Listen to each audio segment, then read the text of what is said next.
Truth के इस अंक में मैं प्रीति पांडे अपने सभी दर्शकों का बहुत स्वागत करती हूं। आज संडे है और आज पूरे भारत की निगाहें घड़ी पर टिकी हुई है। रात 8 बजे से पाकिस्तान और भारत के बीच एशिया कप 2025 का फाइनल मुकाबला खेला जाना है। यूं तो ऑपरेशन सिंदूर और पहलगाम में हुए आतंकी हमले के बाद समूचा भारत चाहता था कि भारतीय खिलाड़ी पाकिस्तान के साथ कोई भी मैच न खेले, क्योंकि उससे जो इनकम होगी वो पाकिस्तान को पहुंचेगी और उसका इस्तेमाल वो फिर आतंकवाद के लिए ही करने वाला है। ऐसे में पूरा भारत चाहता नहीं था, लेकिन क्या करें, क्योंकि ये टूर्नामेंट है। अकेले पाकिस्तान के साथ मैच खेलना होता तो कभी ना होता, लेकिन टूर्नामेंट में क्योंकि पाकिस्तान भी शामिल है, ऐसे में हमें पाकिस्तान के साथ खेलना पड़ रहा है।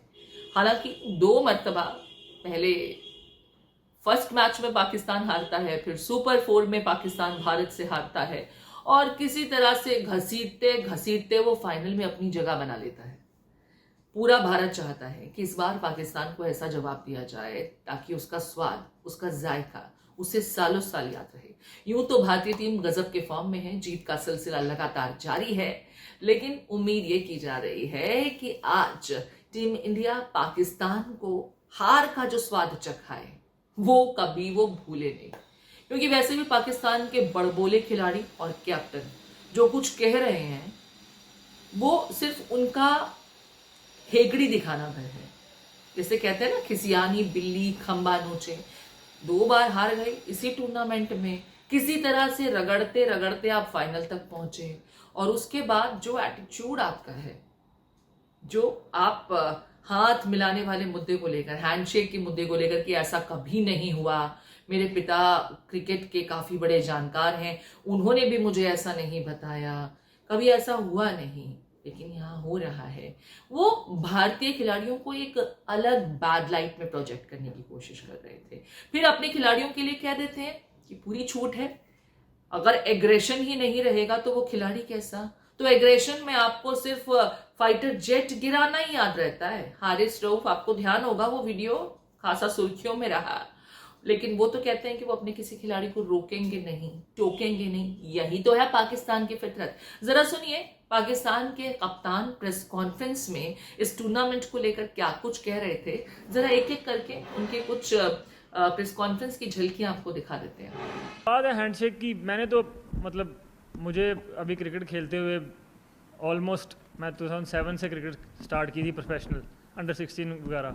मैंने आज तक ऐसा नहीं देखा कि हैंडशेक ना हुआ हो किसी 2 टीम्स में। और मेरे अब्बू क्रिकेट के बहुत बड़े फ़ैन हैं और मैं उनसे क्रिकेट में सुनता रहता था, तो वो उससे भी 20 साल पीछे चले जाएँ, उन्होंने भी मुझे कभी ऐसी चीज़ नहीं बताई कि भाई 2 टीमों का मैच हुआ और हैंडशेक नहीं हुआ। और मैंने यही सुना है कि आज तक ऐसा हुआ ही नहीं है। जब भी मैचेस हुए हैं हैंडशेक ज़रूर हुए हैं, और पहले भी इंडिया पाकिस्तान के मैचेस हुए हैं, उसमें मेरे ख्याल से इससे भी ज़्यादा चीज़ें थोड़ी कह लें कि हालात ख़राब थे, लेकिन तब भी हैंडशेक होते थे। तो हैंडशेक ना होना मेरे ख्याल से वो क्रिकेट के लिए अच्छी चीज़ नहीं है। और उसके बाद सर मैं आप मैडम देखें, ये हर इंडिविजुअल का अपना तरीका है। अगर कोई ग्राउंड में एग्रेसिव होना चाहता है तो वाई नॉट, क्योंकि अगर आप फास्ट बॉलर से उसका अग्रेशन ही छीन लेंगे तो फिर कुछ बचता ही नहीं है। और आपने इमोशंस की बात किया, हर खिलाड़ी को पता है कि अपने इमोशंस को कैसे और किस तरह डील करना है। और मैं एज ए कैप्टन मैं फ्री हैंड देता हूँ किसी भी प्लेयर को कि उसको किस तरह रिएक्ट करना है ग्राउंड में, अनलेस अनटिल कि वो किसी की मतलब डिसरिस्पेक्ट नहीं कर रहा और या वो ऐसी कुछ हरकत नहीं कर रहा जो मुल्क के लिए हमारे डिसरिस्पेक्ट हो। अनटिल इस दायरे में कोई कुछ भी कर रहा है उससे मुझे कोई प्रॉब्लम नहीं है। इंशाल्लाह जीते हुए देखेंगे। हमारी कोशिश सर यही है कि हम अपनी बेस्ट क्रिकेट खेलें, और हमको पता है कि अगर हम अपनी बेस्ट क्रिकेट खेलेंगे और 40 ओवर तक अपने प्लान्स को एग्जीक्यूट करेंगे तो हम किसी भी टीम को हरा सकते हैं, और हम वही करने को देखेंगे। Look, the way Indian team is playing, they're playing from phenomenal cricket, especially the batters we talk about, the new youngsters. The new superstar in our team is Abhishek Sharma. He's playing beautifully.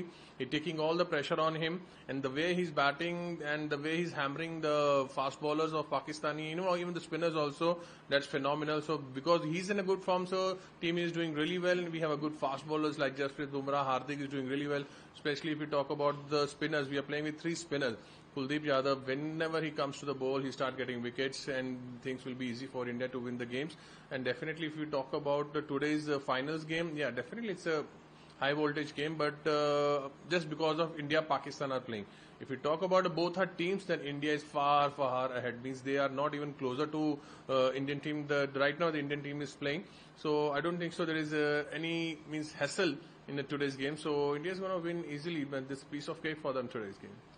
अब जहां तक देखिए पाकिस्तान के कप्तान की बात है तो पाकिस्तान की तो डीएनए में है, यही सब कुछ है, वो सुधर नहीं सकता। मैंने पहले ही कहा कुत्ते की पूंछ टेढ़ी की टेढ़ी, सुधरेंगे कहाँ। लेकिन अब जो हम बात कर रहे हैं वो टीम इंडिया की।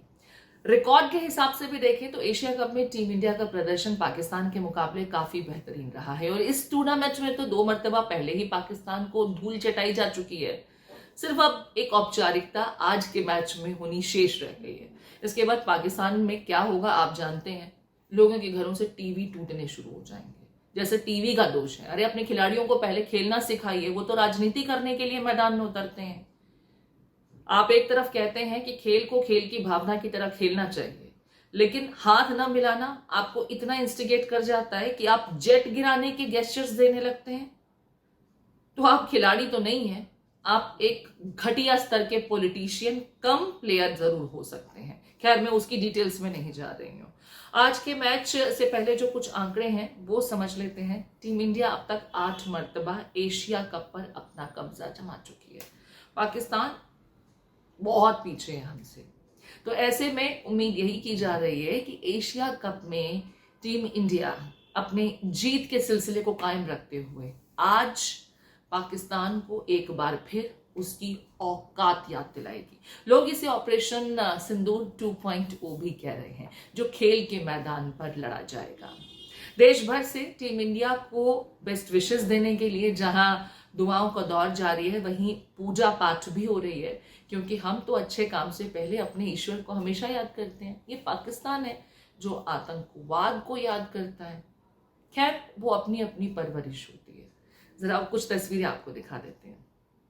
गंगे माता फल पाता, ओम जय गंगे माता, चंद्र की जोत तुम्हारी, जल निर्मल आता, मैया जल तेरी सोनर कर जाता, ओम जय गंगे माता। हालांकि चलते चलते एक पॉइंट जो थोड़ा सा परेशान करने वाला हो सकता है, पाकिस्तान के जो क्रिकेट बोर्ड से जुड़े हुए चेहरे हैं, मोहसिन नकवी साहब भी पहुंचेंगे जो एसीसी के अध्यक्ष भी हैं। अब टीम इंडिया जब जीत जाएगी, मैं तो मान रही हूँ कि हमारी टीम जीत जाएगी, जब वो ट्रॉफी देंगे तो उस वक्त टीम इंडिया हाथ नहीं मिलाएगी, तो एक बार फिर उनकी बेइज्जती हो जाएगी। पाकिस्तान के और भी जो क्रिकेट बोर्ड से जुड़े हुए चेहरे हैं वो वहां पर मौजूद होंगे। हालांकि बीसीसीआई ने ये फैसला किया है कि कोई भी बीसीसीआई का ऑफिशियल इस मैच को देखने के लिए दुबई नहीं जा रहा है, क्योंकि हमें मालूम है कि हम ये टूर्नामेंट सिर्फ टूर्नामेंट की वजह से खेल रहे हैं। पाकिस्तान के साथ किसी भी तरीके से मैच खेलना हमारी लिस्ट में है ही नहीं, लेकिन क्योंकि वो टूर्नामेंट का हिस्सा है जिसे आप इग्नोर नहीं कर सकते, लिहाजा ये मैच खेला जा रहा है। मकसद पाकिस्तान को हराना है। Operation Sindoor 2.0 on Dubai cricket stadium on the playground. आप इस पूरे मैच को लेकर के क्या कुछ सोचते हैं? कौन सा खिलाड़ी चलेगा?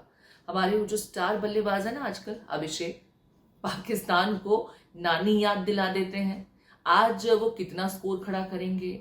और सूर्य कुमार यादव जो बहुत ज्यादा फॉर्म में नहीं चल रहे थे, लेकिन उनका स्टेटमेंट, उनका गेस्चर, बहुत सारी चीजें, उन्होंने पहली जीत को हमारी सेना को और पहलगांव में जो लोग मारे गए उन्हें समर्पित किया था। उसे लेकर आईसीसी ने हालांकि 30% उनकी मैच फीस पर कट ऑफ लगाया है। आप इसे किस तरीके से देखते हैं? और पाकिस्तान के कौन से खिलाड़ी कुछ कर पाएंगे या कौन बिल्कुल निराश करने वाले हैं? अपने किन खिलाड़ियों से आपको ज्यादा उम्मीदें हैं? आज का स्कोर कितना होगा? आप अपना कमेंट्स हमें जरूर छोड़ें, आपके कमेंट्स का इंतजार रहेगा।